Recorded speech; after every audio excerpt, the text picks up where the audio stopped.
அனைவருக்குமே வணக்கம். சற்று முன் கிடைத்திருக்கக்கூடிய ஒரு மிக மிக முக்கியமான செய்தி ஒன்று வெளியாகி உள்ளது. சற்று முன் கோபாலபுரத்தில் வெடித்த கலவரம், அங்கு அடிதடி மோதல், 40 ஆம்புலன்ஸ் குவிப்பு, இது மாதிரி பார்த்தீங்கன்னா செய்திகள் வெளியாகிருக்கு. ஸோ இப்போ பார்த்தீங்கன்னா ஒரு மிகப்பெரிய சம்பவங்களாவது திமுக நடந்துட்டு வந்திருக்கக்கூடிய நிலையில், திமுகவுடைய முதல்வர் ஸ்டாலினுக்கு எதிராக போராட்டங்கள் நடத்திருக்கக்கூடிய நிலையில் தான். ஸோ அங்கு கோபாலபுரத்தில் திரண்ட மக்களாக பார்த்தீங்கன்னா அங்கே போராட்டத்தில் ஈடுபட்டு இருந்தாங்க. ஸோ அங்கே பார்த்தீங்கன்னா மக்களை சடித்து விரட்டப்பட்ட சம்பவத்தினால அங்கு இரு தரப்பிற்குமே அடிதடி மோதல்கள் ஏற்பட்டிருக்கக்கூடிய நிலையில் தான் இப்போ இந்த பாலியல் விவகாரத்தால் தான் பார்த்தீங்கன்னா இந்த சம்பவங்கள் அனைத்துமே நடந்திருக்கு இல்லையா. இப்போ சமீப காலத்தில் 2 நாட்களுக்கு முன்னாடி பார்த்தீங்கன்னா காரின் மூலமாக திமுகவுடைய கொடிகளை வைத்து சுற்றியிருந்த நிலையில் தான் இப்போ அதிரடியாக திமுகவுடைய தலைமையகத்தை பார்த்தீங்கன்னா முற்றுகையிட்டு சென்னை மக்கள் அனைவருமே போராட்டத்தில் இறங்கியிருந்தாங்க. இந்த போராட்டத்தின் அடிப்படையில் தான் கோபாலபுரத்தில் குவிந்த மக்களால் அங்கே ஒரு மிகப்பெரிய கலவரங்களாக வெடித்திருந்தது.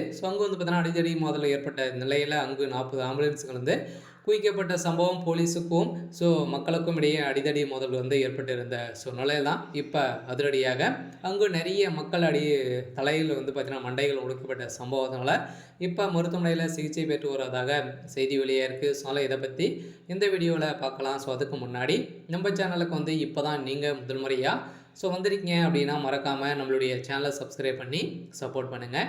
வாங்க வீடியோக்குள்ளே போகலாம். பார்த்தீங்கன்னா சமீப காலத்தில் இதற்கிடையே புகார் அளித்த பெண்ணின் பெயர் உள்ளிட்ட விவரங்களை தாம்பரம் மாநகராட்சியில் காவல்துறை வெளியிட்டிருந்த நிலையில் தான் இது ஒரு சர்ச்சையாக மாறியிருந்த நிலையில் தான் அங்கு திமுகவுடைய கொடிகளை வைத்து உள்ள காரில் சென்ற இளைஞர்கள் பெண்களை அச்சுறுத்தியும் வகையில் பார்த்தீங்கன்னா காட்சிகளை சென்னை கலந்தூர் பகுதியை சேர்ந்த பெண்கள் தங்களது குழந்தை மற்றும் உறவினருடன் பார்த்தீங்கன்னா சென்றிருந்தாங்க. அதில் பார்த்தீங்கன்னா சென்றிருந்த போது திமுகவுடைய கொடிகளை வைத்து 5 நபர்கள் பார்த்தீங்கன்னா அவங்க பாலியல் தொல்லை கொடுத்து வந்திருக்கக்கூடிய நிலையை தான் 12 மணி அளவில் முற்றுகையிட்டு அவங்க போலீஸாருக்கு தகவல் கொடுத்துருக்கக்கூடிய நிலையில் தான் இப்போ அதிரடியாக அவர்கள் அனைவருமே திமுக சேர்ந்த பிரமுகர்கள் தான். அவர் உதயநிதியுடைய ஸ்டாலினுடைய நண்பர்கள் தான் அப்படின்ற மாதிரி இப்போ செய்தி வெளியேறக்கூடிய நிலையில் தான் இப்போ மக்கள் அனைவருமே சென்னை மக்களுக்கு மகளிர்களுக்கு எந்த ஒரு பாதுகாப்பும் இல்லாத திமுகவுடைய அரசு மீது தான் பார்த்தீங்கன்னா இப்போ புகார்கள் அளித்து இப்போ போராட்டத்தில் ஈடுபட்டு இருக்காங்க. அதனால் அதிரடியாக முதல்வர் ஸ்டாலின் அவர்களே